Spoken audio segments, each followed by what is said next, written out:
It's 9 o'clock. Do you know where your memes are?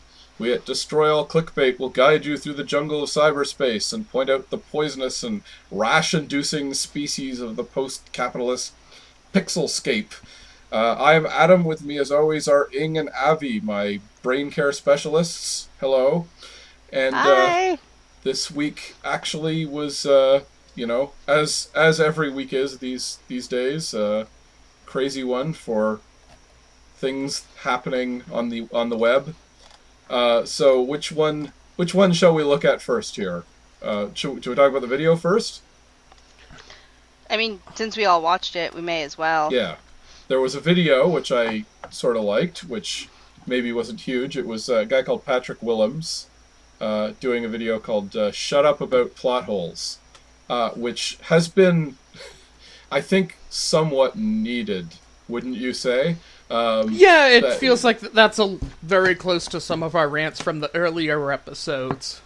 Yeah. Yeah. Well, just of course the greatest offenders with clickbait these days are the people like Cinema Sins and who he calls out by name and Everything Wrong with Videos, and just as he points out in the video, this is the most, to me, really crucial part of the video. He says, it's become all about, quote, criticism, movie criticism, or even criticism of other things, but especially movie criticism, has become really all about pointing out, quote, plot holes. And his counter-argument is basically, plot holes don't really matter. And he says, he identifies some that bother him. I would actually correct you. What he said is that or at least what I got from it, is that most of what people label as plot holes are not. Right. Yeah. Yes. Exactly. Yeah, they're not. Well, he does say plot holes don't matter. I mean, or rather, most of them don't matter. Most of the claimed and alleged plot holes don't matter.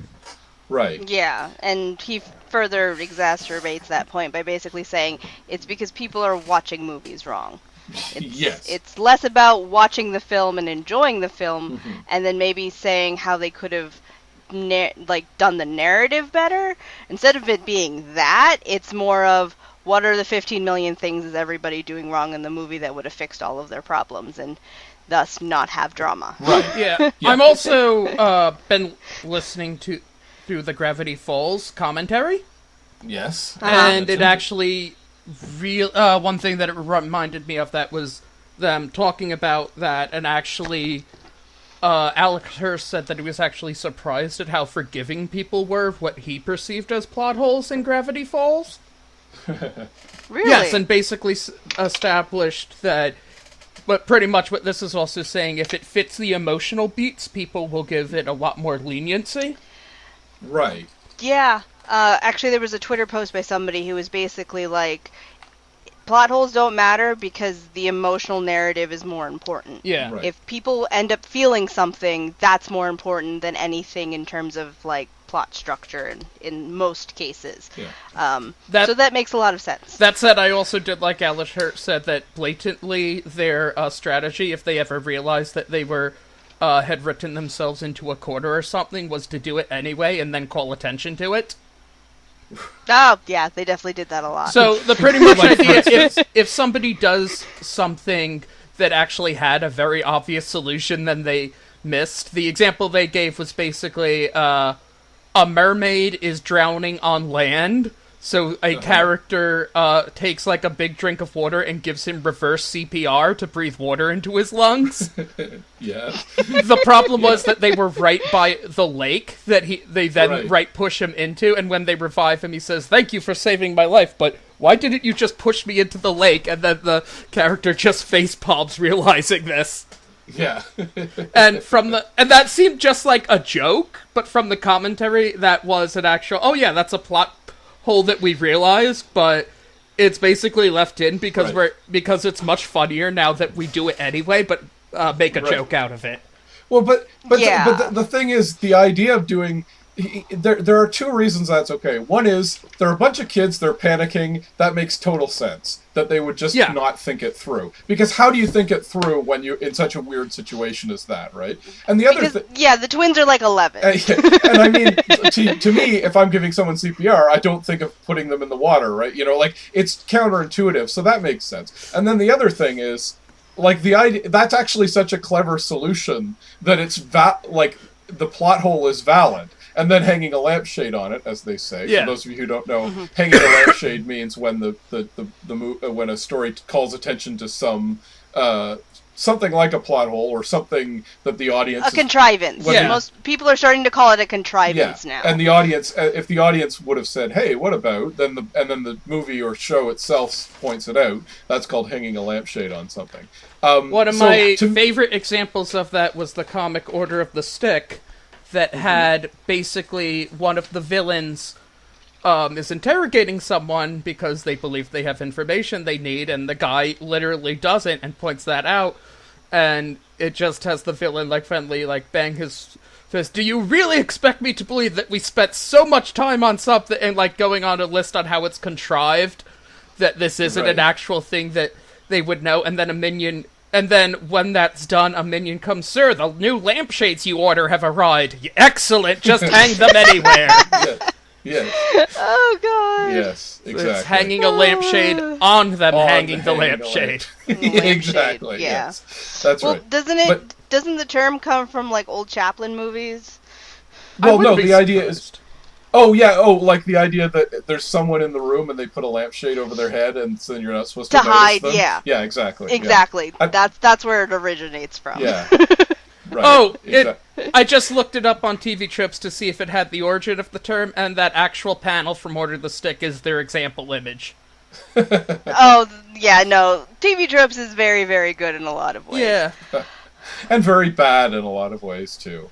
Also, Vampiric Yoda is asking us where's the Waluigi, and I don't think there is any Waluigi. I didn't specifically have any Waluigi. We'll see. We'll see when we get there, Vampiric Yoda. I have something I could stretch into it. Okay. Okay. Well, in any case, let's get back to plot holes. Well, I wanted to say, I think that's a good video, and he says something that needs to be said. I actually don't 100% agree with him. Oh, interesting. Well, I do, but I mean, it's true that people go, "Oh, that character didn't act perfectly logically, that's a plot hole." I agree, no. But there are situations, we've all seen a movie where the characters act like idiots, and it's frustrating, and they're obviously only idiots to further the story.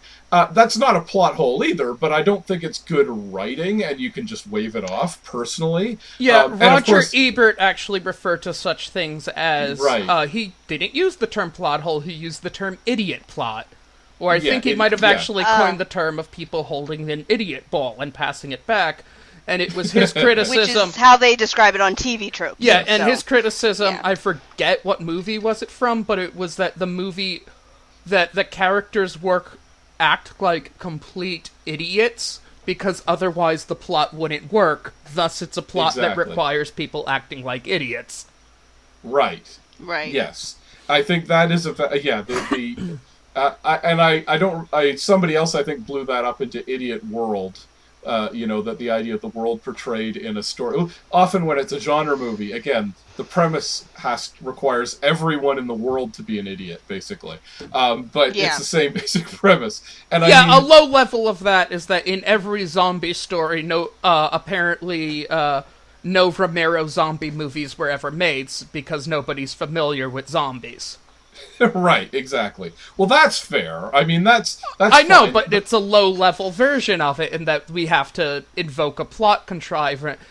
When you write a zombie story, you have to say, well, zombies are so much in pop culture, either people immediately recognize we're in a zombie story and are aware of it, or we have to accept that there are no zombie stories in there, and we're like in a Watchmen situation where a world with actual superheroes has pirate comic books instead. Right, exactly. Right. Yeah, and it's funny that it seems to only be with zombies, right? Because you don't see, like, if like you're in a movie with vampires, nobody's like, "What is this vampire you speak?" Like everyone's always heard of vampires, right? And or Yeah. werewolves or monsters. But with it's when you start falling into a Romero type situation, that's where nobody really understands what's going on or why the dead, or like nobody understands. The only even partial acceptance I can think exception I can think of is Shaun of the Dead, where he does say zombie, and then he's like, "Don't say that; it sounds stupid." Yeah. But at least they're kind of acknowledging that zombies exist as a trope in that world. Which, I was gonna say, because High School of the Dead does do that, but then they write it off mostly in that fiction is not real life, so Right. therefore we're not going to say we feel like we're in a zombie movie because that's not what happens in real One life. that- Right. Another one that I would actually say that actually did that and did that well was Zombieland, to which the characters are aware that it's a zombie apocalypse, and reference the Right. fact that this is apparently a thing that's happened, and that's part of the plot and character elements. Okay, I don't specifically remember them mentioning zombies, but I can believe it. It was that kind of movie. Yeah. For sure. So, yeah. Yeah, I don't know enough about zombie movies. The other thing but I wanted somebody to say from- about, like, recognizing the genre stuff is it just made me think of the bit in Dusk Till Dawn, to where the survivors of the first wave of vampires are basically, like, having a post-mortem of it, and they actually the conversation gets lost in the weeds about fictional ways to kill vampires. Right. Yeah, he says, like they even during the fight, they figure out intuitively that you stab them through the heart with a wooden thing, and it kills them. So they obviously, like, you've got to assume, I mean, sure, they're kind of just, oh, let's stab these things, but you can tell they're kind of thinking, oh, wooden stakes, vampires, I guess. And they talk about, and then afterwards they're like, so crosses would work, right? Okay, yeah. And like they start, and holy water, that must work. So they knew all the vampire And tropes, silver. No, basically. that's werewolves. No, there's something with silver with vampires. And it has the one character, hey, here's the thing. Does anyone have any silver? And, like, no one goes, then who cares? Exactly. That's nice. Yes. That's Yeah. good. Mm-hmm. So I just want to read a couple of comments from the chat. So Spear Havoc, the example I bring up is CinemaSins critiquing the science of the train's engine in Snowpiercer, and never once mentioning the fact that the train is a metaphor for capitalism, missing the point of the movie entirely, which is basically Patrick's point, Right. that you're picking apart a movie, but you're picking among the wrong parts of the movie. Yes, exactly. And I mean, it's fine if you don't want to specifically talk about, oh, it's a metaphor for capitalism, but you should understand that it's a metaphor or a microcosm or something. Like, that they're obviously doing it to make a point about something, not to say, oh, this is exactly how it will work in this future society. Or at very least, it's part of the central conceit. Like, Right. it's part of what would be in the sentence, once upon a time there was. Right. Right, exactly. And at the lowest level, that allows you to establish anything that defies reality normally, and then people have to accept that that's the core premise of the story. Right.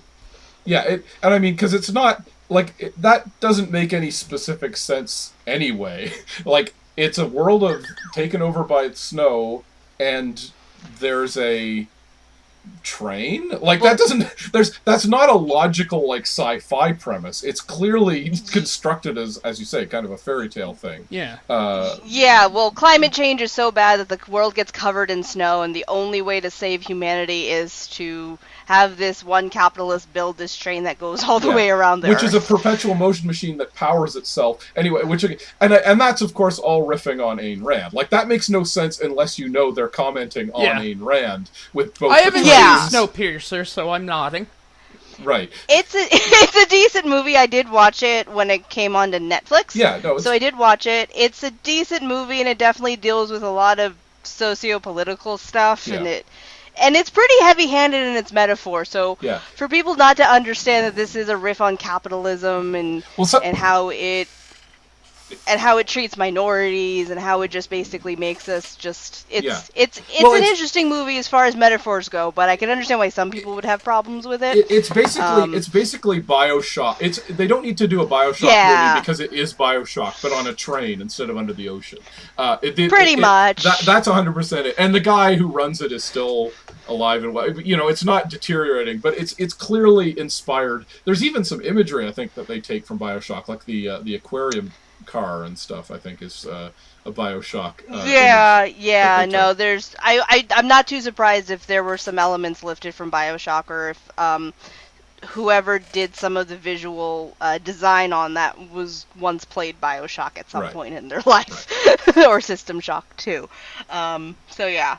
So I wouldn't be too surprised if that was the case. But anyway, but yeah. But it is a movie I would recommend if you have a day. If you have a day and you're bored, watch it. Well, here's a good question. Does anyone have one of, like, what they see as an actual plot hole, in that it's where the story actually, like, fucking slams up against itself, that personally annoys you for something? Like, are we talking about specifically a character doing something dumb? Because I have like one that is now my to-go example of a plot hole.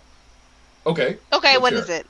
One of the Doctor Who's, one of the Christmas episodes, Matt Smith's final one, the core premise of it is that they are in a world where people cannot lie, because there is an anti-lying field. Okay, this is, absurd, but this is in your Once Upon a Time setup premise. Right. This is sci-fi. It's supposed to be like this. It's basically an eternal zone of truth type I situation, cast zone of truth. Correct. That's fine. Go into all of it. However, that it has a clear point. We're basically standing right next to what the fucking nexus of this zone of truth is. The Doctor assures people, "Don't worry, I have a plan." And then when they're out of earshot, he assures Clara, his companion, "I don't have a plan." And that just drives me fucking nuts, because this is the core conceit of the story, and you violated it. Right, exactly. Yeah, Doctor Who can be kind of bad for that. They come up with these big high premises and the high concept premises, and then they kind of throw them out the window immediately when it's convenient. But it's also one that shows to me that it's that just seemed like lazy writing, because it's literally, you had one job. There's just one thing to remember in writing dialogue, and it's that you can't lie. Right. Yeah. Yes. Unless you explain later on why he was able to lie for that specific reason. Yeah. No. And they never explain it, I'm assuming. I haven't seen that particular Christmas I don't episode think it's not even mentioned. I really think that, okay. I honestly don't think that it was just a thing that people didn't catch. Yeah, and okay. And and I mean, they're almost nodding to it by having him immediately admit it, but then he shouldn't have been able to lie in the first place, right? Like, yeah, and that's really the main thing, is that he shouldn't have been able to say that. Yeah, and that was unfortunately, a bit of a problem with Stephen Moffat. He tends to, his ideas are sort of, that lasts for one scene, and then I throw it away, but there's no coherent. I have to say one thing. The opposite of that, of course, is Galaxy Quest. One of the reasons I always love Galaxy Quest is that they're extremely consistent with their premise, including the fact that the Thermians cannot lie, or don't. They can't. Not that they can't lie. They don't understand what fiction is. So they not only cannot lie, they can't They don't have a concept of fiction or of non-truthfulness. Right, deception, and that's of course needed for the premise to work for the show, for the movie. But they realize it's like, but that's also funny, so we keep going with it. So things like immediately after they try to beam up that pig thing from the planet, it explodes, and they're like, "Oh no, it went well." And the guy's like, "But the pig is inside out." Like again, the animal is inside out, and it exploded. Yes, exactly. So they're consistent through the whole thing about just making that a big, even becomes a plot point later on. And that's one of the it's always better when they're consistent about that. You can tell when a movie is like, oh, this would be a great premise, a great setup, maybe a great scene, and then we forget about it, versus the people who are like, no, let's be consistent about it. You can actually make it into, something entertaining about the entire movie, right? Yeah, but back to the Gravity Falls commentary, Alex Hirsch referred to this as rewarding people for paying attention. Right, exactly, which that show does all the damn time. All the time. Yes. Yeah, it's not even... Yeah. No, go on. Ahead, sorry. Well, it's not even like... it's cool if you can catch that sort of rewarding for paying attention things. And I always love that in movies where they slip in, like, details that are, character consistent and things like that. But it's... More than that, it's just, like, it can be right in your face. And it makes like I say, with the Galaxy Quest example, it puts it to the next level to me, that you're just going to be consistent with your comedic premises rather than just throwing them away for one thought. I think one that I remember bothered me a little about that was Demolition Man, of all things. I have not seen that movie, so... Okay. So Demolition Man is basically... It's like a Paul Verhoeven movie that's not actually directed by Paul Verhoeven. But it has the same level of, like, over-the-top, idiot, satire, Judge Dredd kind of thing going on. Yeah, it's basically a serial numbers filed off Judge Dredd movie. Yeah, just as RoboCop was, so is this. In this, he's from very near future at the time. He's frozen and cryogenically frozen. He's woken up in a utopian future, in which everything is kind and pleasant. But then there's another super criminal played by Wesley Snipes who's also been thawed out. So they have to thaw him out to fight the super criminal. But the premise is that everyone's happy, and it's kind of... it was kind of meant to be like, it was a very early stab at the political correctness is out of control, and the world of the future is too politically correct.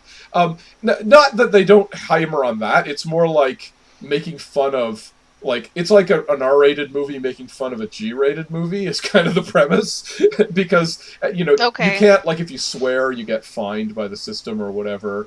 And, that's funny, but then they're not really consistent about, like, the world that's been created or how it came to be or why, or it doesn't sort of delve into why that world was created. Hilariously, it doesn't even delve into, like it's all set in Los Angeles, and they talk about, yes, this guy created a perfect Los Angeles. And I'm like, it's funny because it's clearly a Hollywood movie, and they didn't even think about anything outside of Los Angeles. Like, what is the rest of the world like? We have no idea. This guy is explicitly described as being, like, the leader of Los Angeles. So I have no idea if the rest of the country is like this, or if it's just Los Angeles. But again, it's kind of a meta commentary on movies, so... fine, but you're sitting there wondering, how the world works, because people are still, like, mean to each other, and they're not super super consistent about the premises. I guess I don't have a really killer, they violated it with a plot hole for that, so I've just been rambling for no reason. But still, you can tell the difference between, like, Galaxy Quest and a movie like that, where they just kind of they had a simple premise and they didn't sort of think through the ramifications of it, which could have led to more comedy, basically. Anyway. Or even just more interesting drama. Yeah. At the end of the day, you just want to create drama because drama is interesting in a fictional story. Yeah. So if you're not creating drama, then why are you doing the thing? Yeah. Yeah, well, right? Yeah, as the plot hole video guide to say. Yeah, that's actually one thing that kind of irks me, and it makes me feel like the curmudgeon-y Scrooge.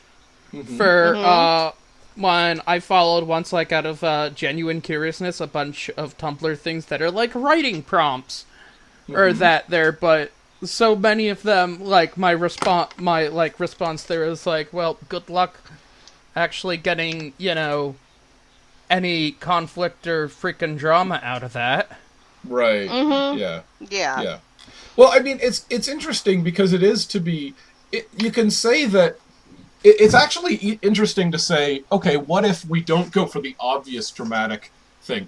Right. People have been criticizing. I grew up watching Star Trek: Next Generation, and as somebody Right. was commenting the other day, it's like that actually is one of the interesting writing prompts they had for Star Trek: Next Generation, which was that they can't really do personal conflict. I mean, they do. There's obviously some personal conflict on that show, but it's never. Yeah. The show is never based around these two people are enemies and want to destroy each other. I mean, like the members of the crew. Obviously, a Romulan can want to destroy them or whatever. But I mean, it's never based around Picard and Riker are at odds with each other, and Riker tries to sabotage Picard. Like, it can never be based on that kind of thing. I'm sorry, That would be so weird if that I'm sorry, happened. it's making Exactly. me. It's making me think of the one time they did that, and that was with Riker's duplicate.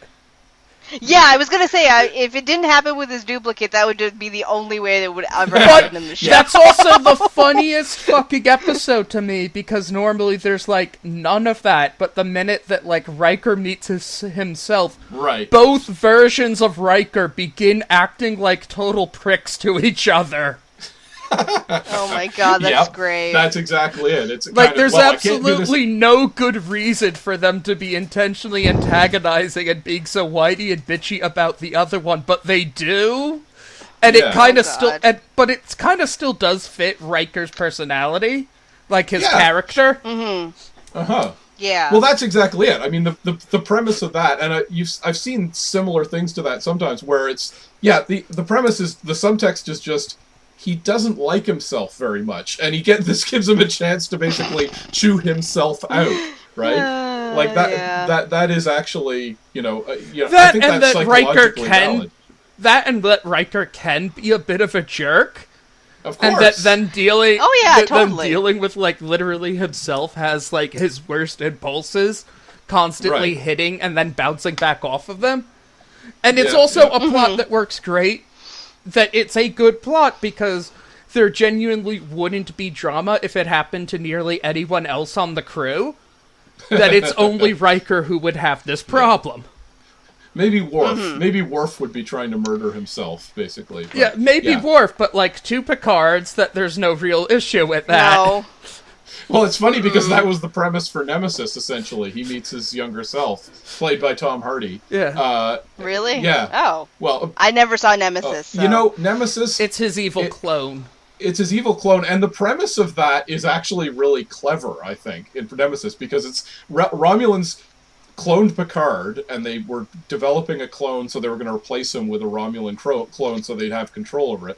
And then there was basically, what I love is just, there was a bureaucratic shakeup at some point. There's nothing dramatic, it's just, and then, like, new leadership came in and said, that's a dumb plan, and they shuttled him off to the salt mines. And but then he vowed revenge and he clawed his way out of the salt. But there was no, like, it was just, we had this sinister plan, and then, like, the budget cuts came down. So we dropped it. Like, and it's completely, like, very mundane and very plausible because there was... Yeah, I was gonna say, like, that's oddly realistic. Yeah, and then it's literally a guy who's like, the system abandoned me. I was built for a purpose, and I got fucked over by the bureaucracy, basically, so I'm going to take my vengeance on these people. So it's actually a really cool idea for a character, I thought. It's not a great movie, unfortunately, but that was a very good setup. That's what I heard. Yeah. That's what I heard. No, it was not a good movie it's from not... my brother, who is an insane Star Trek fan. So, has a lot of interesting ideas. It doesn't put them together very well, unfortunately. So in chat, friend Vampiric Yoda said that his plot hole nitpick is the Last Jedi using the hyperspace ram.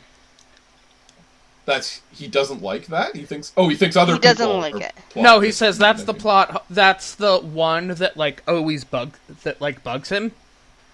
And people say it's not a hole, but it is to him. And I think the main argument against that is why haven't people done that before? Well, and but that's very easy hang to on a say. minute. It's because that's kind of expensive. Yeah, why? Of course, people are always flying their ships into each other at light speed. That's not. I mean, okay. Here's the thing, and it's once you get to relativistic speeds, building doomsday devices is really easy because you just make something go really fast and point it into what you want blown up. Right. So it has always been sort of a contrivance of space operas there that you pretty much just don't draw attention to that fact, and we're going to pretend that that's not a situation.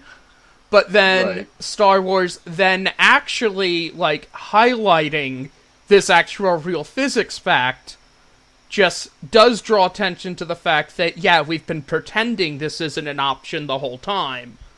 So I can honestly understand this one, and actually in the terms of plot hole, in that it's violating the logic of the story, because it's not an explicitly spoken one, but it is a core genre conceit.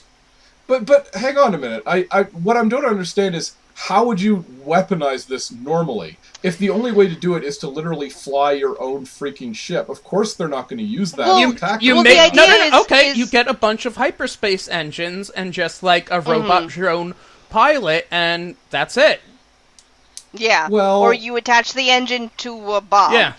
Right. Well, but you know what the thing about that is? If you had these light speed ships flying into each other all the time, the potential for collateral damage is pretty huge. If you're going to fight a battle and you don't want to wipe out, you run the risk of wiping out half your own force, I can see why they wouldn't want to employ that very often.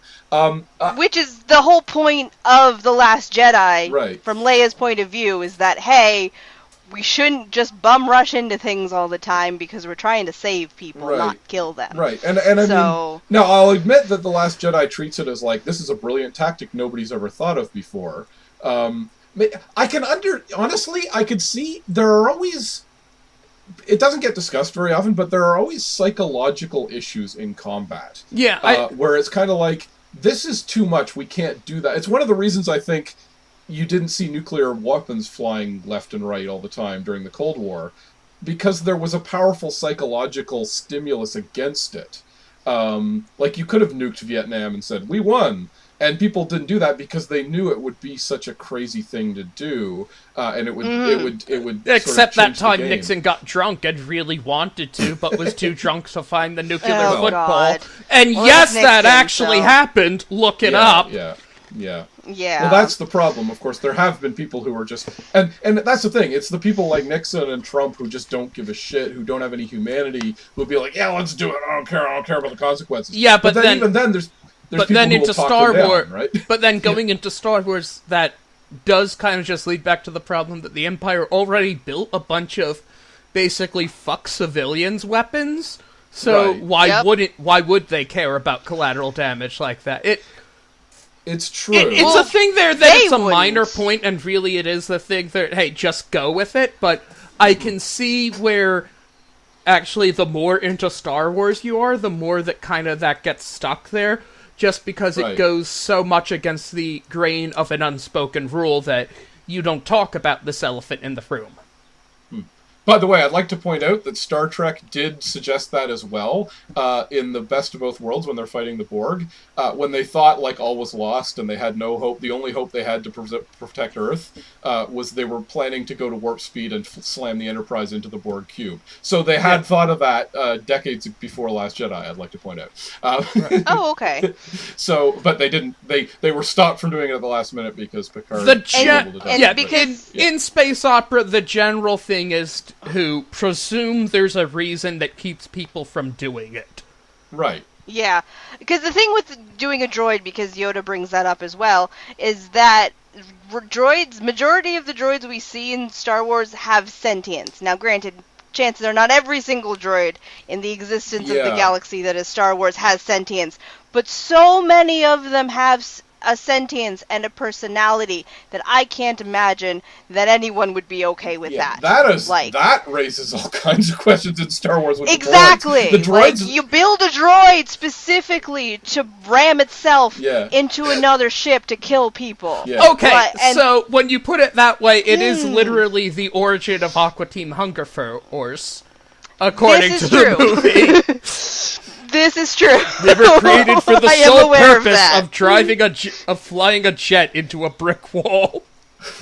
Yeah. I'm not familiar with Aqua Teen Hunger Force, so what is the joke here? It's a weird stoner cartoon I from know the early 2000s. Okay, sorry, the movie supposedly revealed the origins that the bad scientist that occasionally vexed them made that they're monsters he made, and it was for the sole purpose of like just driving a vehicle immediately into a brick wall, like, just for a suicide, just, like, in a pointless act of suicide. Okay. It's not supposed to make sense. It's supposed to be a comedically stupid reason to be born. Of course.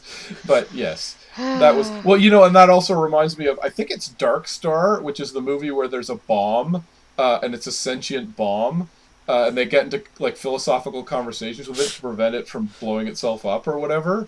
And I think Douglas Adams did something similar, too, in, like, a video game or something, where there was literally a bomb on board a ship, and you had to keep, like, engaging it in conversation so it didn't get bored and decide to blow itself up or something like that. I'm not even sure. The web series Red vs. Blue also did that with a character who was a sapient bomb.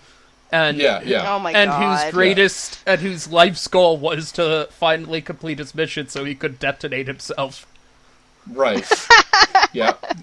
But see, unless that is something that you are exploring, all you're gonna do is just fuck with people. Right. Like, yeah. Like, if we're really gonna talk about writing a narrative, unless that is your specific narrative and that's what you're exploring, okay.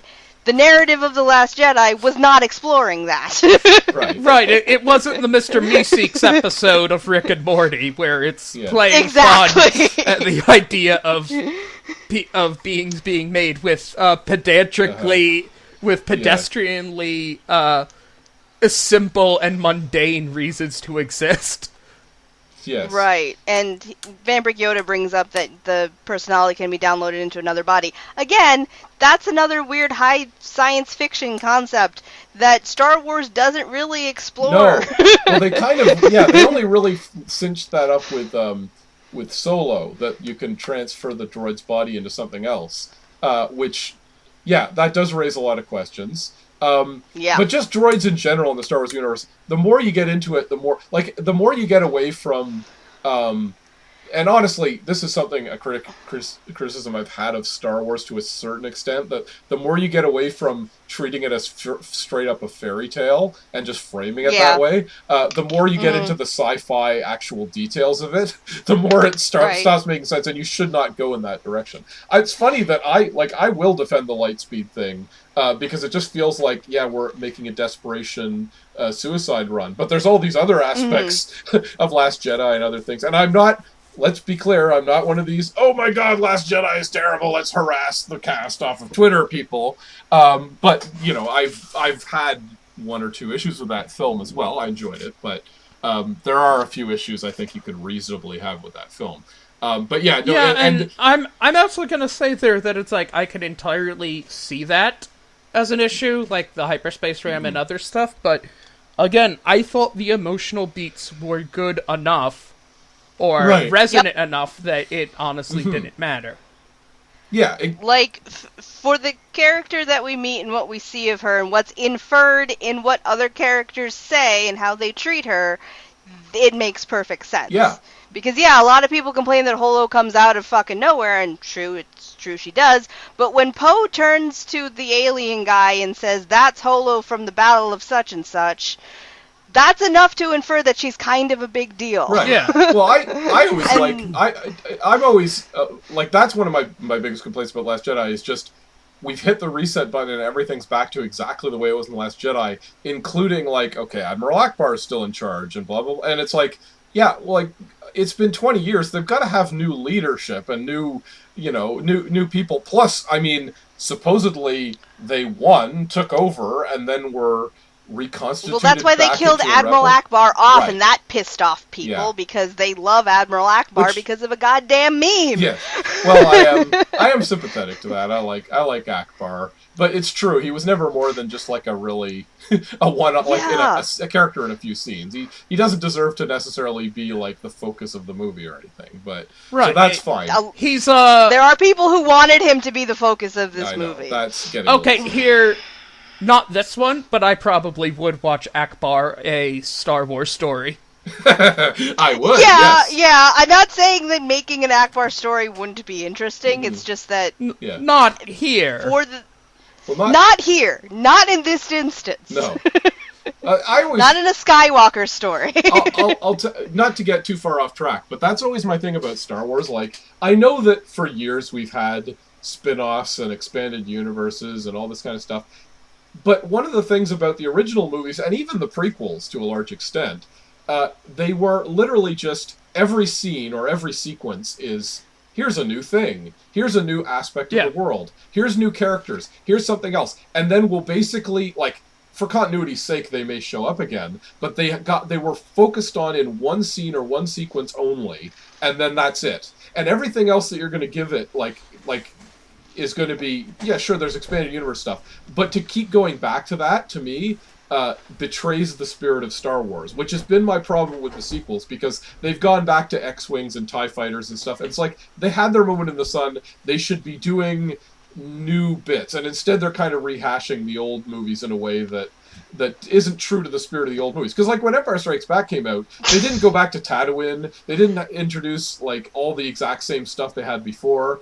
They brought in all new technology, new planets, new aliens, like, it was all new, and I feel like the new movies should be doing that a bit more. Anyway, but that's been my biggest complaint about the new ones. But the new ones are kind of deconstructing the old ones, so I guess there's a validity to that. Well, I mean, they do that too. We visit a few different planets, and another thing that people kind of stupidly bitch about is some people don't like the Canto Bright subplot there. Yeah, but that does exactly what you said there. Hey, here's a new place in the universe. Here's fleshing out how, like, this actual setting works. Yeah, I love Canto Bite. My complaints are not the same as many other people's complaints for but yeah. Well, for other people, they're saying that Canto Bright was pointless because everything they did was pointless, and it's just kind of like, did you not understand the point of the B story of this movie? Oh, thematically, it's incredibly important. Here's the thing, in the sense of, like, moving chess pieces around, yes, it's pointless. Yeah. In the sense of character arcs, it's the story. Right, exactly. Right. Yeah, maybe the real plot holes were the friends we made along the way. I'm never a huge fan of this character went on a big jaunt and it was sort of pointless and they could have been using their time a little better. It's never my favorite thing, but it's, again, as Patrick Williams would say, it's not a plot hole, and it's not it's not necessarily bad.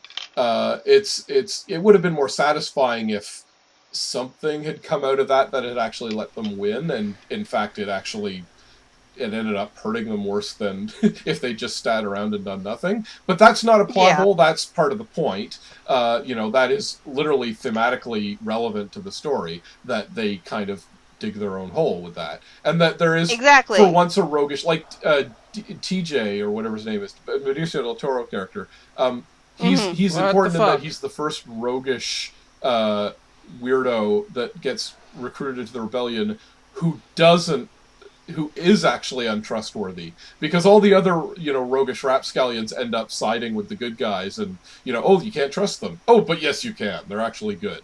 Han and Lando and all the others, and this guy is like, no, I actually am going to sell you out to the Empire. Bye. Sorry. Sorry, not sorry.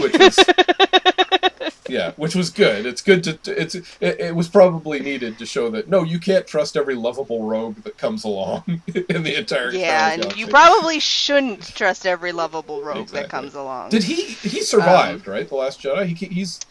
He didn't die, right? Like, he could... If he died, it was off screen, because I think he kind of takes the stuff, and they're supposed to give him a shuttle, but then the fight breaks out, and then the ram happens, and I feel like... So maybe? I'd like to see him in the next one, just to see, like, see his character arc, where they're like, hey, you screwed us over, let's, anyway. Well, to sum up, anyway, the video we're linking to is actually one we generally think is good. We could quibble with some of it, but it is about how we focus too much on plot holes as we're reviewing movies, and I recommend you watch that. But let's go on to the next one, which is the Quillette article, I think we should talk about. Okay. Since we've been having fun here, and then this is me spinning the chair around to sit on it backwards. It's time to take things down a notch into serious town. And talk about art criticism. And get very angry. Well, have you read, Abby, did you read the article here? I'm reading it now, and like it's like the first image. I'm just kind of like, okay, this person has a hot take on the fine arts world, and let's see what that's about. It's not. Well, the thing is, it's not even about the art world. It turns into just basically a lazy millennials rant. Although she doesn't say lazy millennials. Oh God. She basically says, "Hey, you can't be good artists. You think you all." Yeah, she doesn't actually say you spoiled millennials these days, but that's essentially the implication of this whole article. Really? And it's also from a very right-wing perspective, which I wasn't even necessarily expecting, but it is.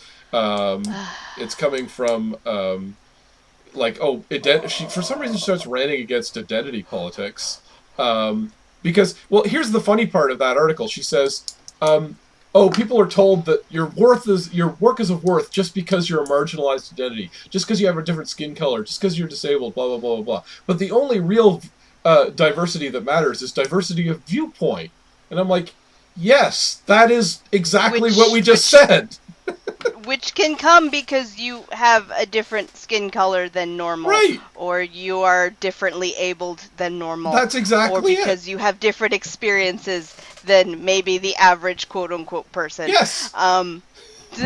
That's the exact point. Like, the fact that flew over her head is hilarious to me. Like, it's like everyone is the same, but their skins are sometimes different color. It's like, yes, spoken like someone who is white, obviously, that they would have nothing, only certain specific people have something to add with their diversity of viewpoint. Which is which is also an odd fucking thing, because that is just like veering off from basically the thesis of the essay like 4 paragraphs in. Yeah, exactly. It's really which is supposed to be too many people want to be artists and we don't do enough to discourage them because most people are going to be drones. Yeah. Oh, she actually talks about like that's a good thing. You should understand that you're all meant to be drones in the capitalist system. So don't get this swelled head about being an artist. It's like that's because I find it interesting that the person that she decides to quote tweet in the middle of the article is like a Christian who's I think that's second her. Post. Is it her? A reminder, if you try to remove God from art, you are left with an ugliness similar to sin, which too has no relation to God, and welcome to my TED Talk. That's not how you use that meme, first of all. And second of all, God, I'm looking at the modern art that she's trying to criticize, and like I have a lot of issues with fine arts, mostly because it tends to be filled with a lot of uppity people, and I'm saying this in terms of art school as somebody who is an illustration major. You just get a lot of really, really big-headed people in the fine arts department a lot of the time. That's just how it is. You gotta deal with it. Sometimes it's the students, sometimes it's the teachers, sometimes it's a mix of both. In any case, I'm looking at the modern art that's supposed to be in the museum, and I can actually kind of see why it was created, and I'm curious as to what the concept was behind some of them, because it's a hell of a lot better than some of the stuff I saw when I was in art school. Yeah, also, I can't help but notice she's cherry-picking. It's really cherry-picking, because it's like, look at this piece of crap, and it's like, I'm seeing in the background of one, there's something that is, honestly, looks very, like, much more traditional and technically proficient, but that is being ignored, say, for the stuff that is clearly, like, obviously experimental. Right. Yeah.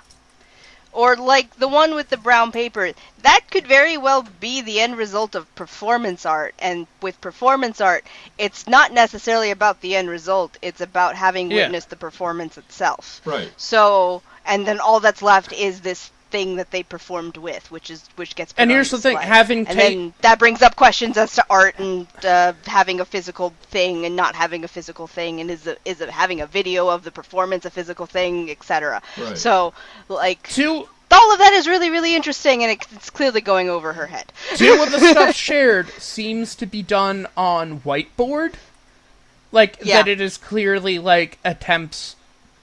So it's like, I really think that a lot of these are very likely actual art class final projects, because here's the thing, for some of them, they don't actually want you to do the same thing you've always done. They're going to put a restriction on you to see what you can do with there and make it a challenge. Right, exactly. Right. Well, in art, there's sometimes art projects that are literally what's the word, interactive, and it's literally like maybe a little kid came along and drew that or something. You Yeah. know what I mean? Like that's something that I remember. There's a whole once, context that you don't know. Right. So Yeah. I remember someone once. Their thing was they built a like a paper mache buffalo, and it was very sort of crude looking, and they put it out in the middle of like a street somewhere. And they put on a video, like a secret video camera on it, and the whole point was that people were going to come by and trash this thing because it looked like junk, basically, and they were going to film it, and that was going to be the commentary on, like, both as a metaphor for environmental destruction and also just to show that when people see this kind of art, they get angry and they kind of like, or not even angry, but they treat it with disdain and they don't, and like that was the comment, basically. That was the whole point. Right. And like that's actually really interesting. It doesn't require that the art have this. And believe me, I'm not someone who knows much about fine art and has. I like a aesthetically pleasing art, and I honestly would join in some of the critique of, oh, look at this, you know, crap that I pasted or whatever. Like if it's completely ugly, I feel like maybe I would criticize that. But if you've got a larger point that you're making and there's part of a whole thought process behind it, you can't just that it's an easy, as they say, an easy 10 points for dunking. Oh, good basically. God. Also, I can't help. We got all that serious, like, actually commentary, and now I have to bring back the yucks there. I click through to Helen Dale's Twitter thing, and oh my God, it's like I'm just staring in amazement that she's actually Helen.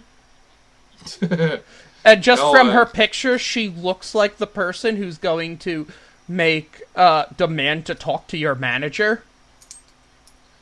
Yes. A little bit. She doesn't have the haircut, but yeah. Yeah. Is she like her link on the website like related to Quillette or her Twitter feed? Her Twitter feed. I looked it up. Yeah. Oh, yeah, God. I mean it's very much like, again, she just literally gets into like communist bashing as it goes on, and it's always like, and that is ultimately the thing that is always frustrating about these, which let's face it, we've been seeing variations on critiques of postmodern and postmodern art for decades now. It's, you know, of course Jordan Peterson, it's kind of his whole thing, but literally yeah, you know whose big thing it was? Who? The Nazis. The Nazis. No, and yes. I'm not doing this as just a, you know who else did that? No, Hitler. But it was a thing they did. It was a big thing in the Nazi aesthetic there to bash the subversive and deviant arts. Yeah. Right. Yeah. Yes. And to uphold and uplift the classical quote-unquote Yeah, art. so I am literally the ones saying that that they Helen thought were here, good. that these are actual fascist talking points, and Yeah. giving the rest Yep. of her politics and the end of her essay, I think that that's exactly what she's going for. Yep. Oh, so you're saying Helen is a Nazi. You heard it here, folks. Helen Dale is a Nazi. No, it's, I'm not saying she's necessarily No. a Nazi. I'm saying that her creative enterprise is a book series about if the Roman Empire still went on and had an industrial revolution, and she's also Oh God. and she also retweets like actual hardcore conservative medievalists who want us to return to the serf system. right. And Oh, she's God. bashing modern art there. I'm not Yeah. saying she's a Yeah. Nazi, but I'm saying someone could easily be confused for it because she is Yes. often wearing a Nazi's uniform. Yeah. Well, the funny thing, It's one of those if it walks like a duck Yeah. kind of well, situation. it's always funny to me when people bash modern art, because my first ever experience with that whole, hey, modern art, look, it's garbage and nobody knows and nobody understands it, was literally Archie comics. Like that was literally Really? Oh yeah, in the old like in the 60s, and of course I'd read the reprints and the digests when I was a kid growing up. Oh yeah. They had, that was almost every digest they do a joke about modern art and how it was garbage and, oh, nobody really understood it, and like they did one joke about how like there were a couple of garbage cans in front of canvas, and Veronica, I think, was the snooty one in that one. She was analyzing it, and then the garbage man came in and took out the garbage, and haha, it was the actual garbage. They didn't understand it. Ha ha ha. Like, but literally, and as people, I remember, I think it was the AV Club at one point a few years ago. They said, "Has any youth comic had more contempt for youth culture than Archie over the years?" And it's true. It's a comic about teenagers that's always been written by like very old men, and it's that kind of thing. But that's been a hobby horse of old timey hack cartoonists for decades, to just be like, modern art. What is it? I don't know. My 6-year-old could draw that. That's. And when you see that and then when you see it being repeated by like serious, intellectuals, you start to go, okay, you're giving me the same depth of intellect I'd get from an Archie comic. Is that really where you want to be with this, basically? Especially when the point is, and then of course if somebody actually introduces it to you, and again, you don't have to like it all, but you go, well, the point is to make you think. And that's all it takes, is to go, oh, well, if I'm going to be thinking about it and actually engaging with it, suddenly my perspective has shifted. To sum things up, we're saying that Jughead is a Nazi. No, Jughead is down. Jughead is the hippie of the group. He's the one he gets it all wrong, basically. It was everyone else who's a fascist. But yes, it was Archie's a fascist. Unfortunately, Archie's a fascist. Yes, there you go. Jughead, to be fair, is not a fascist.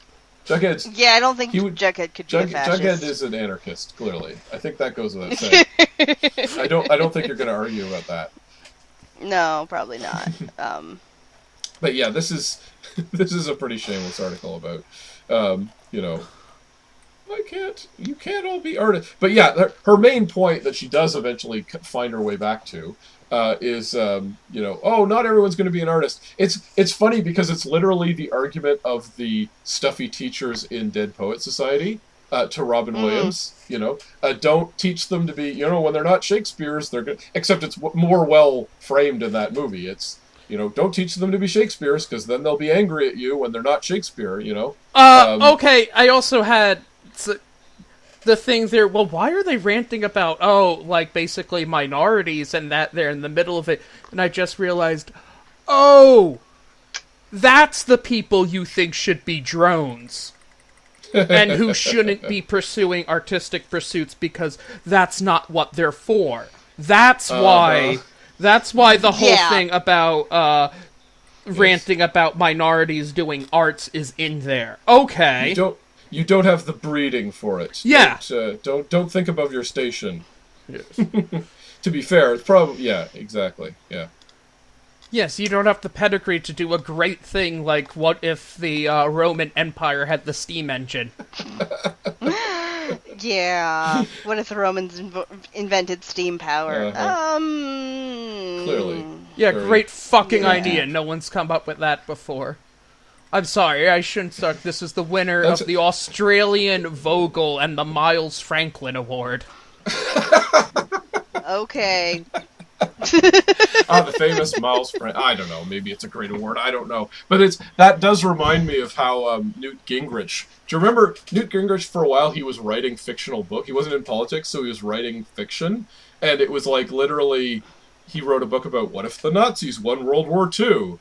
Like, that was literally the height of his brain genius, was to do that idea, which has never been done before, clearly. Oh, no, definitely not. And there isn't an Amazon series that isn't based off of a well-known sci-fi novel from the 1970s that is that exact premise. Exactly. Definitely not.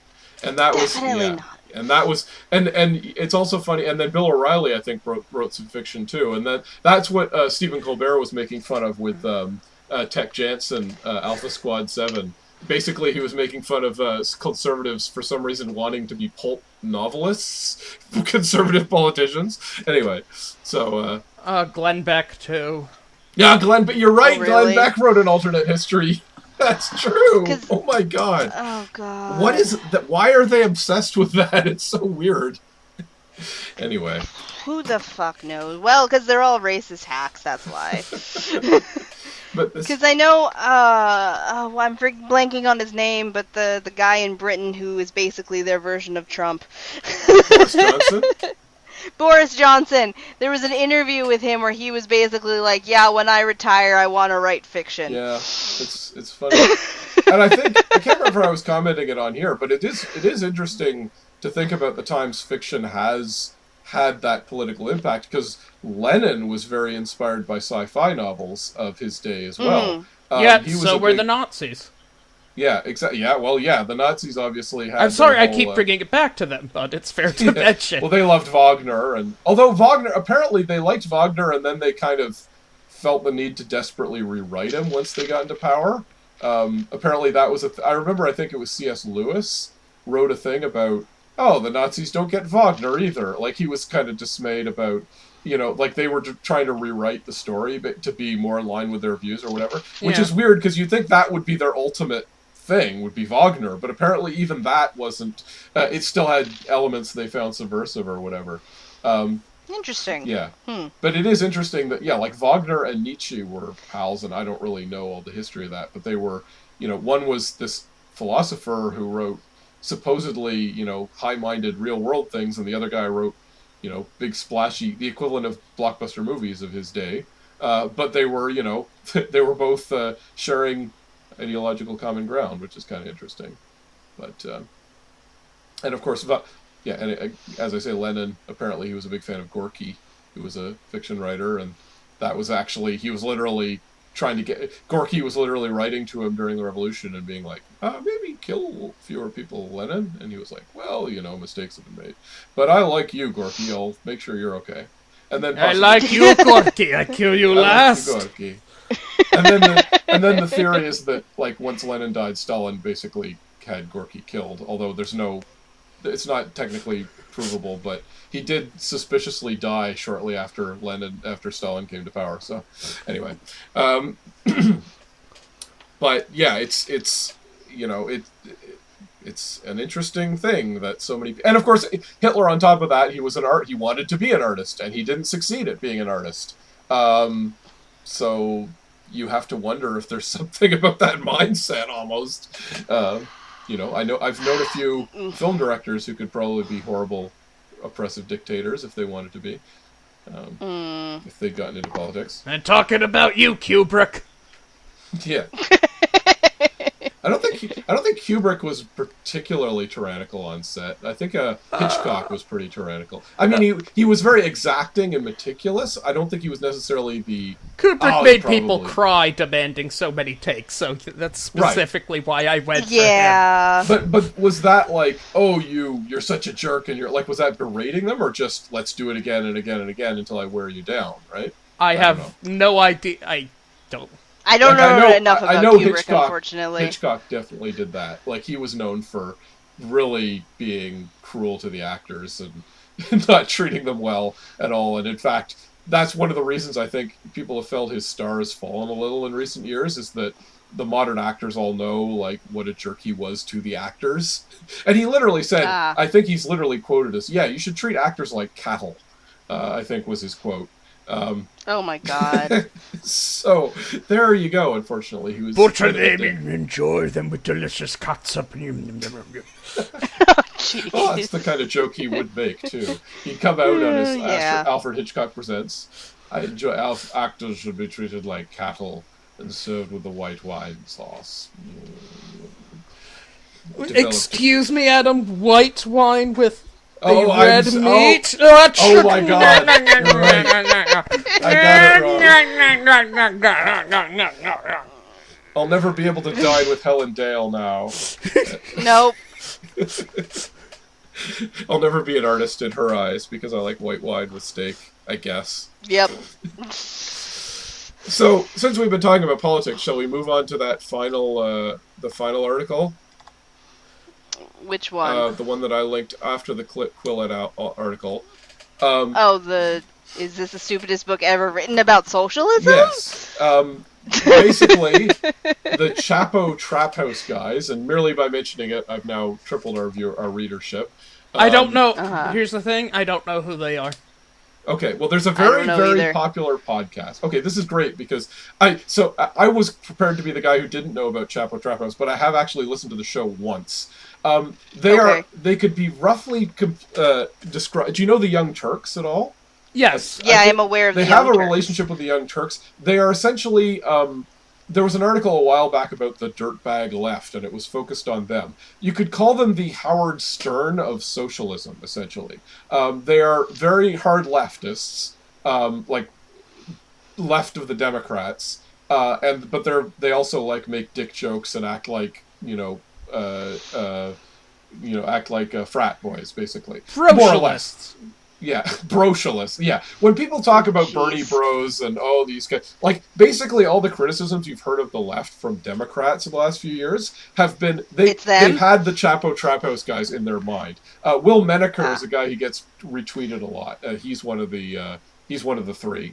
Chapo Trap House guys. There's also a woman who, for some reason, I guess she gets marginalized, and I think that's one of the criticisms people have of them, that they are bros, and they do tend to be very sort of white male New Yorkers.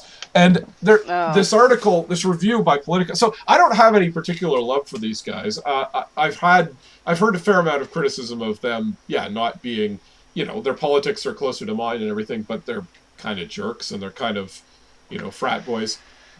But this review is hilarious because it is review by a very centrist writer, and it's literally them rather than attacking the book on its merits, and some of the quotes are actually kind of funny and saying it's a lazy book. Although they seem to have missed the point that it's supposed to be kind of a wacky comedy book, but it does get into real politics. And then he spends, his name's Bert Scher, the writer, and he starts talking about well, they say the Korean War wasn't good, but the Korean War was defending, Bill Scher, the Korean War was defending democracy against the evil commies. He turns into the most stuffy old That reactionary. got me for a thing there. It's this is where the dirtbag left. Not good. It's but the actual thing that they said there, it's well, we see the Democrats and the Republicans as on the same side because they both obey the corporate masters, and they're both going to do things that defending pointless wars, and then this person goes and insisting, no, the Korean War was a great idea. Yeah, exactly. 3 paragraphs later, he's like, oh, how can you say the Democrats and the Republicans are the same? Which I'm pretty sure they don't actually literally say that. But then he literally ends up, how could you say defending pointless wars? Then 3 paragraphs later, he's defending a war. A very pointless war. Yeah, pretty pointless war. And I mean, you could have an argument about the Korean War and its place in history, but this is really he's just trotting out. He's accusing them of having a lack of substance, but he's trotting out some of the most vapid talking points I've ever seen. It's a marvelous lack of self-awareness, where we talked before about the last person being the stuffy villains from Dead Poet Society. that if this is the case, this person is that, I guess, the dean from Animal House? Fat, drunk, and stupid is no way to live. That fits, yeah, doesn't it? Chapo House!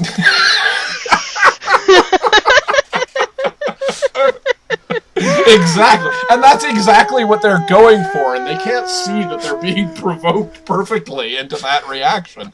And then there's it even gets further on, it gets actually pretty funny. He says, and I've already seen people dunking on this article for that, because they take an axe to FDR, who is of course revered as I'm at the that leftist point. guy, and they say, but the New Deal had very racist elements in it. It didn't. They say it didn't benefit black people at all. Well, you can argue that or whatever, but he goes, literally, his next sentence is well, sure, there were many racist. Let me no. Whatever you're saying cannot be as funny as the fucking actual quote. Yeah. which was the end of the paragraph. They claimed that black people were excluded from pretty much all of the New Deal. This is just wrong. The New Deal was limited by the racism of its time. Then how is it No! And it's true that it extended segregationist policies in some areas. So basically, you're agreeing with them when you say this. Like, But it provided job opportunities. Job opportunities for African Americans. Like, what? Slavery provided job opportunities for African Americans. What are you talking about? yeah, I was gonna say. Like, it's like he can't realize he's parodizing himself when he says that, basically. No, but seriously, like, the comedic, like, jerk-ass way to mock a centrist would be saying, well, this horrible thing's okay is because it creates job opportunities. Yeah. It's exactly right. And I mean, you could very easily have a logical comeback to most of these things, but he manages to just trip over a rake in the most dramatic fashion every time. The way he responds to their points, it's quite amazing that he manages to do that. And then he says, like, he literally opens it with, like, oh, how could you possibly believe corporations run everything?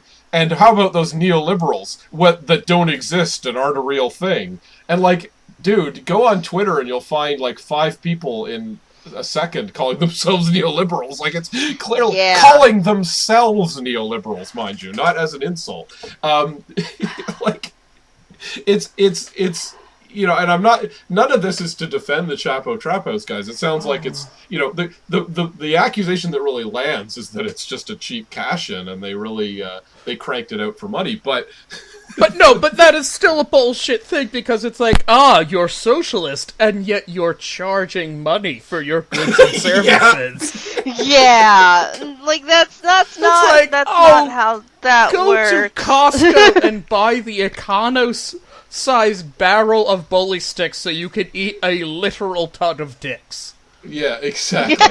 It's the Matt Boers cartoon in essay form. And I mean, of course the guy, like, the people, he's making this on Politico. It's like, well, they've certainly gotten rich peddling an ideology. It's like, what, I hear the kettle is calling the pot something right now. I can't even, like, what do you think you're doing? Like, as soon as socialists do it, it's bad, but you've been doing it for decades, like peddling an ideology. You don't have a leg to stand on in this particular argument, I'm afraid.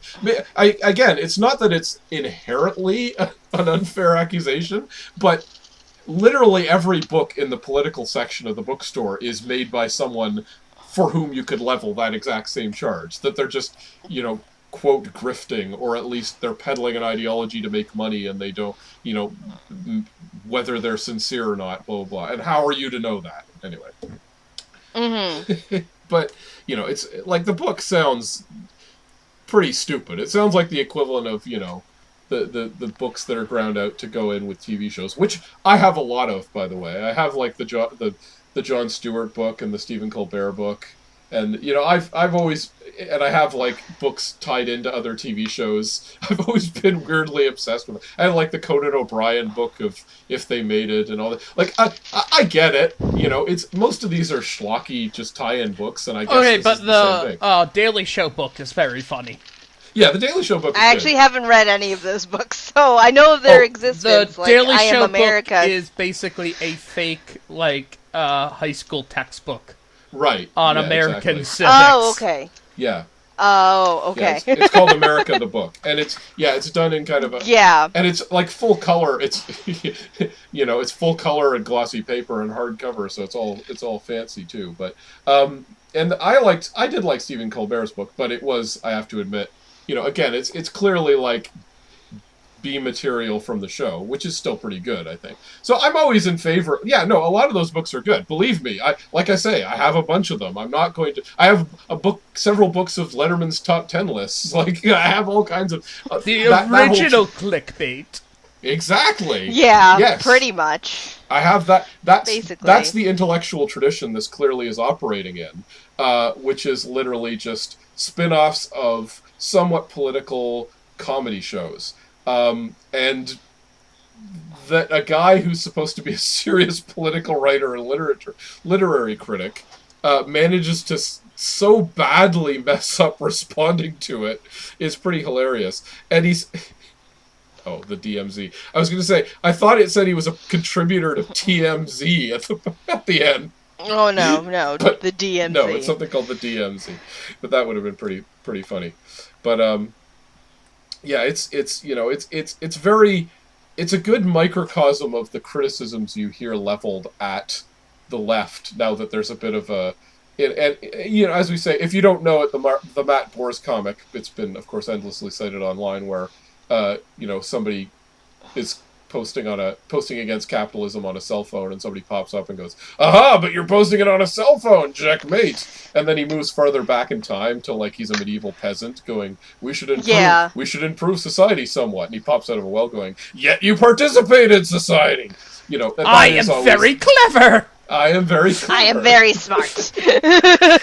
Which, of course, is like no, you're just no. Whenever you have a system that's all encompassing and you criticize it, that you can come up with that very lazy response to it of, "Oh, but everything you have is from the system." Well, yes, because there is no other system. Like Mars might be better than Earth, but you live on Earth. Yeah, I evolved here. I didn't really have a choice, Like it's not something we can't live on Mars. Yeah, right. Like despite what Elon Musk might think. Yes. Maybe we'll go to Mars and make it better. I don't know, but we have to try first, right? Anyway. Yeah. So that is the inherent logic problem, but of course it's always... Now, I always do find it funny, and this is the one aspect of leftism that I sometimes roll my eyes at a bit is that it's everything you read that criticizes them is like part of the great global conspiracy against them. Of course, you're not allowed to criticize the system, and look at them criticize. And I mean, I agree to an extent, but you do always have to say, yeah, some of these people are just led around by the nose to their own conclusions where they write stuff like this. I don't think anyone is paying Bill Schur to say, we gotta take out those Chapo guys with a good review, with a bad review. The point of like why it's a system there is that this guy is in a position to write about it because he has those beliefs and will say it, and somebody who is not would basically not be given that job. Right, and would not have those opportunities. Yes, the system elevates mediocrity that supports itself and fights against, more sharper things that is more critical of it, which, I'll absolutely agree with that. But that's kind of a bit... I'm always a big believer that the system is somewhat on rails and defending itself just automatically. There isn't a mastermind controlling it all. No, it's like my thing there that it seems that like political journalists especially are seemingly specifically selected for being the most gullible and uncritical, gumless twits ever. Yes. But part of the reason is that the people who own the papers are people who don't want people asking big questions, and the other reason is that politicians like people who will believe their bullshit and give them access, and publications like access, so people who are like the most Gomer Pyle, like stars in the eyes, just ecstatic beyond belief to be allowed in the same room with John McCain are going to be the ones given the position to do so, rather than somebody who's actually going to be critical or check things for 5 minutes. Exactly. Right. The system is fine-tuned to specifically find the level of how stupid you can be to still hold a pen and write coherently well, but no smarter than that. Yeah, exactly. Yeah. Oh god. Yeah, it's the. Well, I mean, that's what they have editors for in any case, right? To make people sound smarter than they are. Question mark. It's the 16th century French courtiers. It's where it's like, oh, you flattered the king quite splendidly, so we will elevate you. We will give you 2 of our scented handkerchiefs today. It's that exactly. It's not that, and they came by their opinions honestly, but the system rewards them for these stupid opinions, basically. Yeah. Yeah. So. That is the But, I mean, there's no denying you do see people kicking harder when they're, certain people, clearly their livelihoods are at stake and they start to kick a little harder. I have definitely observed that. Well, it is also the thing that, okay, this guy's basically a pundit, and pundit is, let's be objective, possibly the most pointless, useless job in any society. Yes. And it is the most pretty much perpetuating. And one of my friends at Twitter point out is that, no, they're not paid and hired to write because they have good opinions. They're paid and hired to write because they have pleasing or stupid opinions. Yeah, exactly. Entertaining opinions. No, it's like, not necessarily the same as it's good. like, yes. No, it's like people who are invested in status quo and thus make the decision on who gets to be, like, promoted to pundit and everything, or they do not want people who actually will do hard-hitting, like, looks into the way the system works and give insightful comments there. They want somebody who basically, in their mind, who will sound smart to stupid people. Yeah. Yep. Yeah. And, pretty much. Well, and then, getting back to the theme of the show, as you say, something that's an entertaining opinion, because some of them, and it's true, from what I've seen of, like, some of the really big-name pundits, I don't even think they are doing the clickbait journalism thing. I think they really are just, big defenders of, hey, I've done really well. I get to pound out a column every week saying nothing and talking about how everything is great. So I'm really inobservant and unself-reflecting. Yeah. Well, I've done okay by the system, so I'm going to defend it kind of attitude. So I don't think they're doing the I'm going to shock you. It's the younger, if this is right, the younger, hungrier pundits who have to come up with that kind of shocking, just to get attention, yeah. And that's it's this same thing of kids on YouTube doing the cinnamon challenge or eating Tide Pods. It's not that they aren't capable of more. It's just that they want the attention, so they're doing whatever the fuck they can to get it. So pundits are the intellectual equivalent of snorting condoms, is what you're saying. Snorting condoms and eating Tide Pods. Kind of. And then they will currently that is what punditry is, unfortunately. And then also, as a side note, that is a trend that I fully believe does not exist.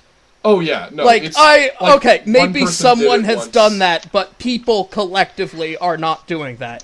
Some kid may have done that. Kids are not doing that. Well, actually, there were reports of people going to the ER from from poisoning as a result. So people were doing it. It's just that chances are the first person who did it didn't actually do it. Yeah. Like, they said they were going to, and maybe faked that they did. Well, because there's a lot of ways cinematographically that you could fake doing that, and then a whole bunch of people followed suit, and yeah. Well, that ties back into what we're talking about, because that's become, and I noticed that there was 100% talking point of, you see, you dumb millennials who are on socialism, and you're all eating Tide Pods, ha ha ha. Like, you were allowed to, like, it became a club to beat people with, basically. So, like, that's the kind of thing that gets blown up, because it's a Never club. mind the fact that they don't even know when the end of millennials are, because I have a suspicious feeling that most of the kids who, quote-unquote kids who were doing this, probably weren't millennials and they were Gen Z. Right.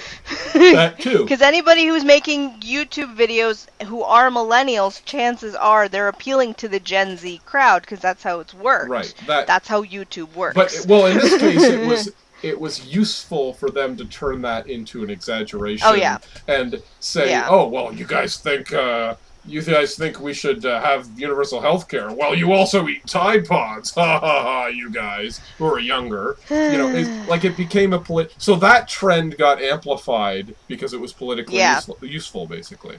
So pretty much. But it's just kind of like, actually, if we did have universal healthcare, and for whatever reason a bunch of people ate Tide Pods by accident, they would be taken care of and wouldn't die of poisoning. Yeah. Well, I'm not going to defend anyone who ate Tide Pods, because that is pretty stupid, but... Oh yeah, no, I'm still not going to defend people who ate Tide Pods, but if they ate Tide Pods, they should be able to go to the hospital and not have to spend ridiculous amounts of money just because of their own stupidity, is what I'm saying. Like, there there's a lot of ways to pay for your own stupidity. Death really shouldn't be one of them. No, swallowing a Tide Pod is a really bad idea. I accidentally left one in my pocket from doing laundry before work. And I have a very physically... And you ate it. I have a very physically intensive job. Thus, perspiration and thus dampness is produced. Which dissolved the pod part of the Tide Pod, and I actually got a pretty nasty chemical burn on my leg. Yeah, I'm not surprised. Well, okay. Interesting. Yeah. I mean, you think it's just soap, but no, there's other stuff in there, too. It's a concentrated detergent. Yeah. Well, there you go. Well, it's not going to have bleach in it unless they say so, but yeah. Well, because of that, Ing, I don't have to take your opinions on politics seriously because of that. That's fair. That one thing. Because you left the Tide Pod in your pocket. Right. Oh, we've done it. We've established that. Come back in 20 years and you'll be ready to have political opinions at that point. Exactly. So, what are we at time-wise? We're only at about an hour and a half. We've got time for a Waluigi, if you've got a Waluigi. I don't have a Waluigi, I do have a fluff one. Okay, let's see the fluff one. It's the other one that's in the thing. It's the Power Rangers. Oh. Okay. These two. Did I see that? Oh, yeah, here it is. Okay. Just a quick comment. Screw you, Hawkeye Pierce. The Korean War was great.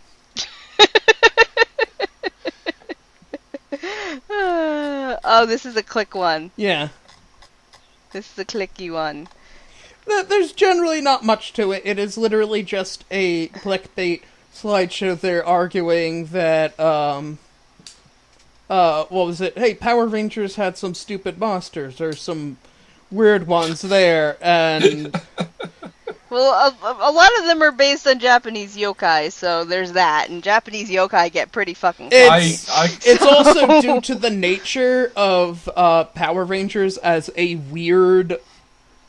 as a weird mix between original property and adaptation. Mm-hmm.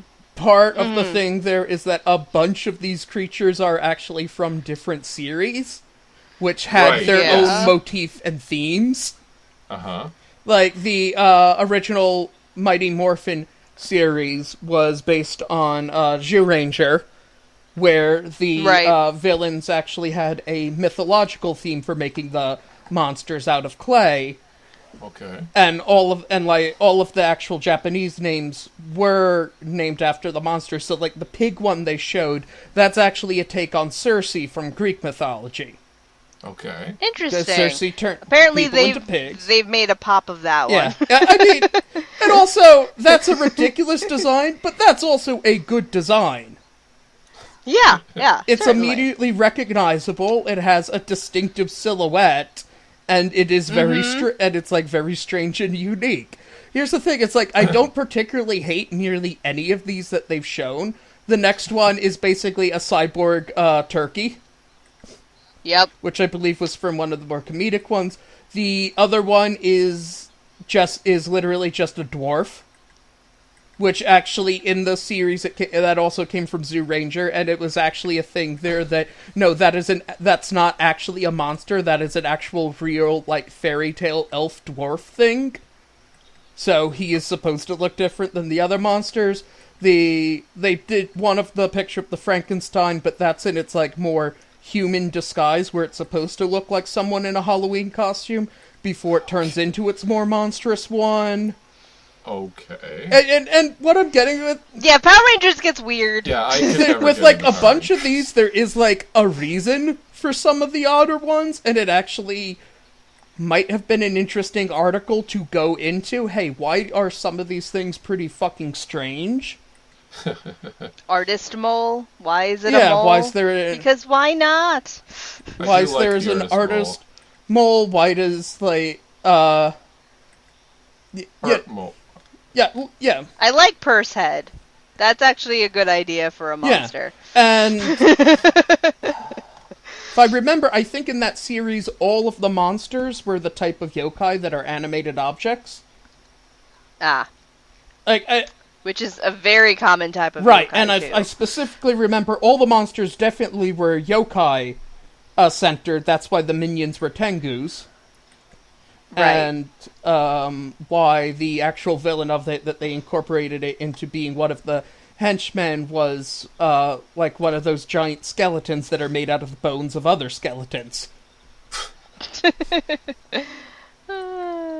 But where I was getting at is where it's clickbait is because it's one of those things that, hey, there is actually a good seed of an interesting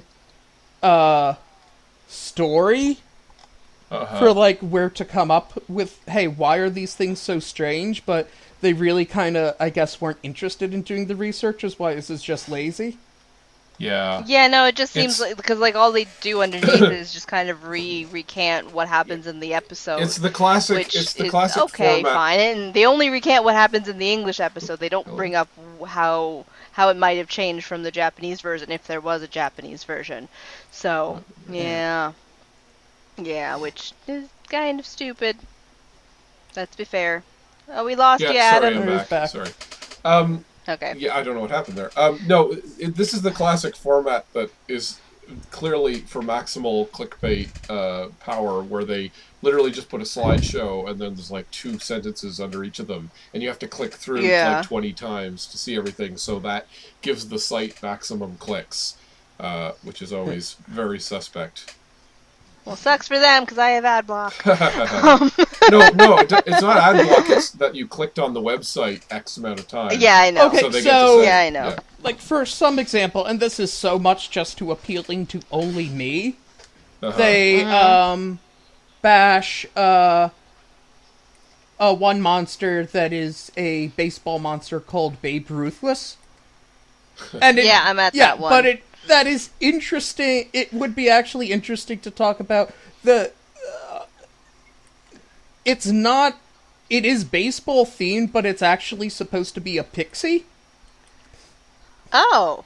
And yeah, and it, like a pixie / Cupid, it had some sort of, in the original Japanese, that had a whole plot, and it had a different form that was cuter, and like more of like a kid in a baseball cap sort of way, and then took on to the monster form with like the big hair and everything. So that's supposed to like actually invoke the idea of like the cute fairy turning into like a bogeyman or a bugbear. Or an evil version. Like, there's an actual kind of play on European mythology that went into it, and I'm not exactly sure why it had the baseball mythos, except baseball's really popular in Japan, and it tied... Yeah, I was gonna say, baseball's stupid popular in and Japan, it tied into part of the story. And it's also, just thinking through, there are honestly some weirder monsters I remember that I'm surprised didn't make it. There's a monster that is literally just a turtle with a stop sign. I'm sorry, with a stoplight coming out of its back. But the whole premise of it is that the comedy minions made the monster using the actual minion who's supposed to make the monsters. They broke into his workshop and used his tools without him knowing. And they literally just threw a bunch of things into the monster-making machine, and this monster came out. So it's an intentionally absurd comedy episode. Ah. So, that was a weird show. Yeah. Okay, Which most of Toku is this weird bit of that it takes very silly premises and then kind of, to various of degrees, treats it seriously. Yeah. Which I'm generalizing because there then also have been Super Sentai entire series or seasons that have been them making fun of themselves. Which is also why there's some very strange-looking monsters in Power Rangers, because some of them actually come from series that were making fun of the source material from Power Rangers. Yeah. Yeah, it's one of those things where they bought like 3 or 4 different shows and mashed the footage together and recorded new stuff with Americans, right? Yeah. Yeah. Kind of, yeah, because I think we have more footage because we asked them to make more because it was popular enough and they had gone through all of the existing footage that was there. Yeah, before so they fully shifted over to new footage, they actually commissioned effectively all new footage. Yeah. So there are bizarrely some, if I recall correctly, never actually aired, but from some things that we can tell, fully filmed and actually written full episodes of Zoo Ranger that don't fit into Zoo Ranger properly, because they were written solely for the sake of being cannibalized for Power Rangers. Okay. Well, okay then. Well, I guess it did well. Yeah. And yeah, there were like 6 or 7 of those shows. This is all going way over my head. Like, I think I was a little too old for Power Rangers when it came out and thought it was kind of dumb. Yeah, I think Saban had like a theory in the early 90s about taking Japanese shows and adapting them for the American audience, so they definitely tried it with quite a few things. I think the only other thing that really worked was Beetleborgs. Was that a Saban property? I think so, yes. Yeah. Okay. I think that was the only other show that I can think of that, like, kind of was anything remotely as successful as Power Rangers. Because I remember VR Troopers, that was just a boring show. Like, I watched it, but it wasn't a particularly interesting show. I mean, it's also worth pointing out for some talking of it that I think this is a 20-year anniversary of the franchise still going on. Yeah, and that means that it's like a fucking 40-year anniversary for Super Sentai in its case. Because I know the Pirate Sentai Power Rangers 1, whatever it was called, that one was specifically made to celebrate an anniversary because they were able to hone on previous powers. Yeah, that was so Super Sentai's anniversary. Yeah, that one. Yeah, so that one I know was specifically made the way it was because it was celebrating an anniversary. And that one was the last one, I think, because there's another one that's different now, they're still making it. Oh, I know they're still making that one? Oh, okay, then. There's like, I think, 2 other series past that now. Oh my gosh. Like I was saying, if they keep adapting it, I think the next Sentai one actually has 2 teams, and it is of the theme of, like, basically, like, thieves, like, Lupine Arsene type, gentleman thieves versus, like, policemen Power Rangers. Interesting. Okay. Such a bizarre show, man. Yeah, and then, I'm glad I didn't waste my time on that. Now, let me tell you a bit more about Karl Barks and that's Karl Barks, not Karl Marx. Although you could say I am aware. You could do it about either one. Yes, let me tell you about all the Ewoks comics I have from the mid-90s. Oh my god. Which I do have, anyway. Yes, the brief period when Marvel was releasing Ewoks-themed comics. And Alf comics. I have Alf comics to show you.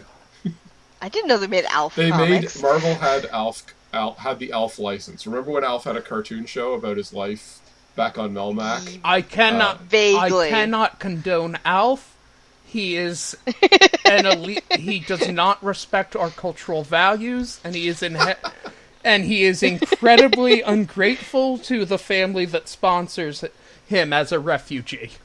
Yes. And apparently one of the actor who played the dad really hated that puppet. Yes. There was much discussion because aren't they rebooting Alf? Or something? I think there's talks of rebooting Alf, yeah. And it was much talk about how everyone on the set, and then of course, if you've ever seen the movie Permanent Midnight, it's by a comedy writer. Like it was about his struggle with. It was starred Ben Stiller. It was based on the memoir of this guy who's a comedy writer, and he wrote for Alf. They couldn't say Alf on the movie. They didn't have the rights, so they made a different show. But it's clearly Alf. It's a sitcom with a puppet, and and he was like, anyway. But he Oh my turned to gosh. drugs because it was also horrible. No, I exaggerate. He already had trouble with drugs before he started writing the show. But still, it was a sense of, what am I doing with my life? I'm writing a damn puppet show. So nobody was happy to be doing Alf, which is hilarious because if Which you is brought very back Alf, weird, because then it's our generation. Oh, what am I doing with my life? I should be writing my puppet show by now. Yeah, exactly. Yeah, no exactly. one would flinch at writing a puppet show nowadays. People would eagerly sign no. up to be part of the Alf reboot right now. Wasn't Alf one of those shows like Blake 7 where it ends on a horrible cliffhanger and Yes. it wasn't intentional, it just got cancelled, and they were like, he was Oh my getting God. dragged away It to a ends government with lab. Alf being taken away to be vivisected. Which is never not funny to me. Yeah. Oh my god. But then, if I'm not mistaken, they a few years later they did do a TV movie to resolve it a bit, and it was about Alf being kept at the government lab, and it was his wacky shenanigans at the government lab instead of with the family. So, and I remember seeing that, catching that, like, coming across it on TV, and it was like more slickly produced. They'd obviously put, like, it looked like a TV movie instead of a sitcom, like a 3-camera sitcom. And it was like, but it was Alf hanging around with like government employees and being wacky, and everyone was like, "Oh, Alf, you're messing up our secret government installation." I'm like, that's actually a better idea for a show than the actual Alf show to me. Oh, It's Alf, like, you gave our nuclear secrets to the Russians. Oh. Okay, if the Alf reboot is that, and it stars... Fuck, I blanked on his name. Give me a minute. No, the No guy problem. who played Alf, or are you talking about someone else? And if it stars Nick Offerman Okay. as the government agent in charge of keeping an eye on Alf, this will be an absolute genius show. Yeah, that sounds like a very entertaining show. I'd be down for that. Now I kind of want to seek out this '90s Alf TV movie and see if it holds up. Which I'm gonna say, spoiler alert, that it doesn't, because it's Alf. Yeah, I'm gonna say it probably I just doesn't. want to see It's Nick either- Offerman it's- pulling a gun on Alf. Okay. Why are you dragging Nick Offerman into this? What has he ever done to you? Because I think think the it would only be way very funny to any- see. The only way I can imagine Alf being funny is if Nick Offerman is opposite him. He's like the one actor I can imagine not wanting to be involved with Alf nowadays. Yeah, Which would make I think it the only funnier, way actually. I think the only way anything Alf related is going to be worth it is if it's so bad it's good, like one of those situations. I don't know. Like Maybe they, What if well, it's you know full what? I will just like body horror, like it's a live action Invader Zim thing? And it goes through things that like people have that like it like this first episode deals with the fact that Alf has been laying eggs inside people's chests while they're sleeping, and there's all these my Alf God. chest bursters running around, and it's still treated as a comedy, but it's shot like fucking Alien. I kill you. oh, Anyway, because I'm Alf. On that note, I think we're done for the day. Just the Sigourney Weaver from Alien 3 facial thing, but it's Alf's nose poking her rather than the alien mouth. oh no! Stop, please. I beg of Oh, you're giving them ideas for promos. you. This podcast has 5 viewers. One of them's a Hollywood producer, and he's going to Clearly. run off and steal Clearly. that idea. Anyway, Yes, Spearhawk, I do remember Alf, and he's back in Pog form. yes, of course. Well, at this point, an Alf reboot will have to mention the Pogs at this point, because that's like the main way people remember Alf after a couple decades, is the Pog joke on The Simpsons. Anyway, but I will defend the Alf comic from my youth. It was actually somewhat clever, because they had an unlimited budget and they could actually do comic book weird sci-fi things. And the cartoon was kind of fun because it was an alien sitcom. It was actually set on Melmac, and it was his family and all that stuff. But I was like 8 years old when it came on, so my memories may be tainted, of course. Like, I am aware of Alf, but I've never really watched it. Yeah. So, Well, there's you're that. really missing a huge cultural contribution. By Oh, going I'm to that. sure I I am. mean, I can't remember who, but it was. It also is interesting that every like decade or generation or whatever has its Alien on Earth sitcom. Like there was My Favorite Martian in the 50s, and then there was And Mork and Mindy, and then there was Third Rock from the Sun in the 90s. So it's like it is, Yeah. and the thing is, I don't know if it's ever been done right. Like I would do that if you gave me that show, I would do it, and it would be like semi-serious sci-fi. But it would It depends on what you mean by done right, because all of those shows are very clearly meant to be comedies. No, it would still be a comedy, but it would be like I would delve into like the alien culture, and it would like try to actually like analyze why are these aliens on Earth and what are they actually there for, to like in relation to our culture. I think in Third Rock from the Sun they're supposed to be anthropologists or something, but from another planet. Yeah, but they never really get into that much, right? Like they don't really. That's a big thing. It is it? Yeah. Okay, whenever I watch the show, it's like, what are they doing? They're just hanging around on Earth, not really doing anything. I mean, there are like full episodes that are under the idea that they're going to do something specifically to study this aspect of humans. Oh, okay. Yeah, I think it loses that as the series goes on, as they get more and more integrated into Earth's society. Yeah, but in the beginning, that was basically why they go off and do things with humans, thus driving the plots. Yeah. Anyway, well, I would ramp up the sci-fi elements anyway, but I do think you could actually do. That's the thing. You could actually, as we were talking about with like Galaxy Quest, if you have an alien culture meeting another culture, there is actually huge potential for comedy, even if you're playing it as like real science fiction. It could still be extremely funny because of just the cultural clash would be there. Okay, I have to share a joke bit my wife and I did, because we wound up talking about the Voyager gold records, the gold discs. Right. And my wife said that because we sent the naked people there, we basically sent out, like, dick pics to aliens. And I said, okay, now here's the image there of you. You get it all just in silhouetted of these vague, shadowy forms and just a guy rushing into the lab. Globdor, you gotta check this out. And slamming the disc down there. And the other alien leaning over. Oh my god. I know, right? And then it pans out. And we see that these aliens look basically like giant penis slugs, but they have like what looks like a human body dangling down. That's their genitalia. They said, "Oh my god, they're giant dicks with peoples hanging off of them. Oh my god, we gotta go to this planet. Set course for Planet Dick World." And then it just shows Earth, and it says Planet Earth, and then in parentheses Planet Dick World. Planet Dick World. Oh my god. Exactly. Well, and are these friendly aliens? Is this going to be a benevolent cultural exchange? Yeah, we've kind of more written them as kind of like bro-y. Yeah, but like, so that's good. Sounds like but it. Like, they kind of sound like the they're bros. Endearing Chris Hemsworth way. Okay, dude. Okay, I can see what you mean. Cancer. Let's share our junk with each other.